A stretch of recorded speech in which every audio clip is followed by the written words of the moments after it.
In this lesson, I will show you how to define a sketch fully.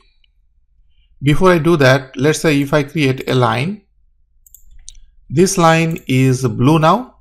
If I select it again, this will be light blue. But if I move this to this point, you will see this is black. So this is changing. Now question is why this is changing? Why this is from blue to black? Well, when this is black, that means this sketch is partially defined. Let's say if I try to move this line, I can move this line, but if I try to move this line top and bottom, I cannot move this. Movement of this line has been already restricted. So let's say if I put a dimension here, 150, you cannot move anything, and at the bottom inside this status bar it is showing fully defined. So that means this sketch is fully defined. This is really very good practice to create a fully defined sketch. Otherwise later if you change anything inside your sketch, it will be harder for you to control, especially for a complex sketch. First delete this line. Now I will create a simple rectangle. I will start from center. Now I will put few dimension to make it fully defined. I will go to smart dimension, 200, and now you can see you can just move top and bottom, not at this side. This is already restricted, that's why this two is black. You cannot move these two side, but you can move these 2 point. This 2 point is still showing blue.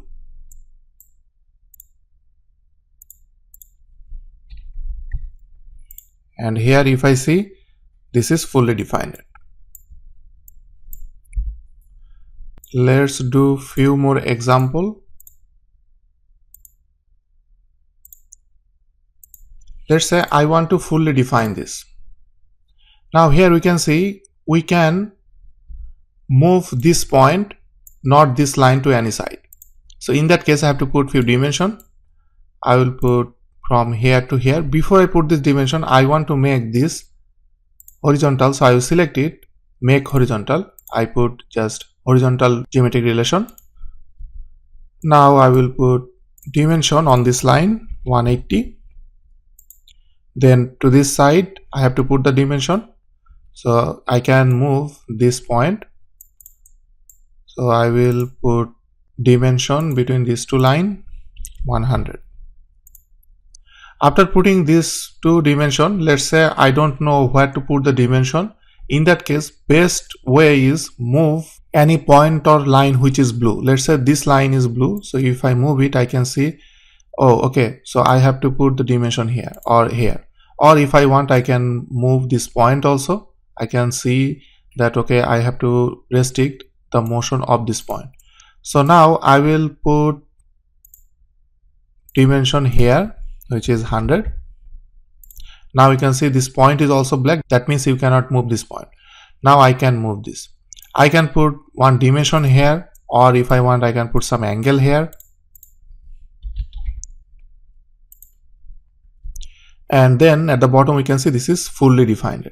Even if I miss one dimension here, let's say if I delete this dimension, it will show you underdefined. So this is always better practice to make your sketch fully defined. There is one tool to make this sketch fully defined. Let's say I already put few dimension. Now I am facing difficulties to put the dimension. I don't know where to put the dimension to make it fully defined.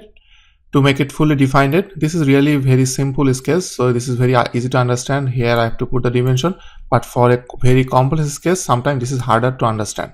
So in that case you can go to sketch. From here go to drop down menu of this display delete relations, activate fully defined sketch. From here there are 2 options. I will select selected entity. From here I will select only blue line or point. So I will select this line and select calculate.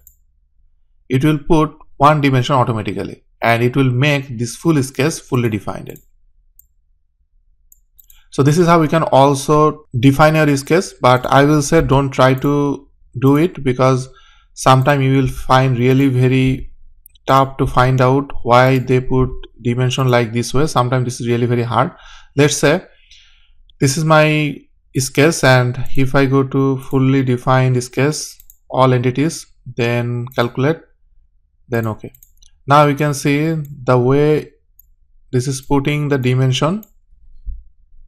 This is slightly different. Here you can see it already put one equal length relation, which really I don't want. So I'll delete it and I have to make one more relation by myself. So that's why I don't normally use this, but sometime if for your complex case you may use for one entity or two entities just to fix them, but not globally for entire case. Never use that fully defined case.